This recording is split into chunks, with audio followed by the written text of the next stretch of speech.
প্রায় ২০০ লোকের ওমরার টাকা নিয়ে লাপাত্তা ট্রাভেল এজেন্সির মালিক।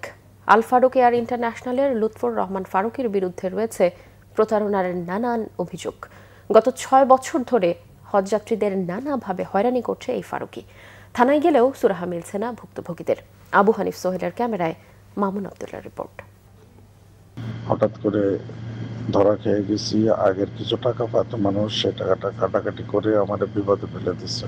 তা নাহলে ২৫ বছর হজের ব্যবসা করতেছি।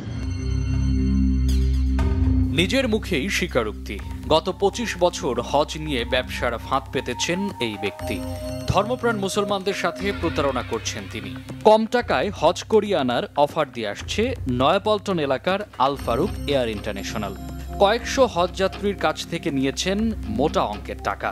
এরপর একদিন অফিসে তালা, মাথায় হাত, ওমরার জন্য টাকা দেয়া ভুক্তভোগীদের। ওরা কিন্তু 70% টাকা আমার কাছ থেকে অ্যাডভান্স নিয়েছিল। আমার পাসপোর্ট আমি যখন আনতে যাব তখন আমার বুঝতে পারি যে আর কি ওনারা আসলে ফ্রড। প্রতারণার শিকার ব্যক্তিরা বলছেন, অভিযুক্তর বিরুদ্ধে মামলা দিতে গেলে প্রথমে গড়িমসি করেছে পল্টন থানা। এক পর্যায়ে মামলা নিলেও তদন্তকারী কর্মকর্তার বিরুদ্ধে অসহযোগিতার অভিযোগ তাদের। মামলার আইওটি ছিল, তার নাম হলো মতিউর রহমান। মতিউর রহমানের সাথে আমরা সাক্ষাৎ করলাম, আমাদের ডকুমেন্ট যা যা লাগে সবকিছু দিলাম। দেওয়ার পরে সে বলে আমাদেরকে বলে টাকা দেওয়ার জন্য। কিসের টাকা? আসামি থেকে ধরলে টাকা নেবো, রেট দিয়ে কাজ করাইতে হবে, ট্যাগ করতে হবে, এছাড়া টাকা ছাড়া কাজ হবে না। র্যাবের নাম্বার দিছে, পরে র্যাবের ফোন দিচ্ছি, র্যাব করতেছে এটার খরচ লাগবে। আমি বলছি তাহলে আমরা বলছি যে কত টাকা লাগবে। পরে উনি বলতেছে যে আপনি যে ওসি মামলার যে আইও আছে তদন্ত অফিসার মতিউর রহমান, তার সাথে কথা বলেন, তার সাথে আপনারা ডিল করেন। জবাবে পল্টন থানার ভারপ্রাপ্ত কর্মকর্তা আশ্বাস দেন, তদন্ত সাপেক্ষে অভিযুক্ত প্রতারকের বিরুদ্ধে নেওয়া হবে আইনানুগ ব্যবস্থা।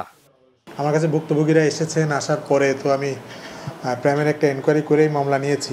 ওনার যেখানে অফিস ছিল, অফিস বন্ধ করে এখান থেকে কমপ্লিটলি সরে গিয়েছেন এবং কিছু এরকমও ইনফরমেশন পেয়েছি যে উনি বেশ আগেই চলে গিয়েছেন এবং হচ্ছে কি আপনার হয়তো দেশের বাইরেও যেয়ে থাকতে পারেন, এটা জেনেছি। তো সেই ক্ষেত্রে আমরা তো অবশ্যই আমাদের যে ইনিশিয়েটিভগুলো আছে সেগুলো তো আমরা নিবই। এ বিষয়ে Hajj agencies association of Bangladesh HAAB বলছে, এই প্রতারকের লাইসেন্স এরই মধ্যে বাতিল করা হয়েছে। তবে অন্য নামে লাইসেন্স নিয়ে করেই যাচ্ছেন প্রতারণা।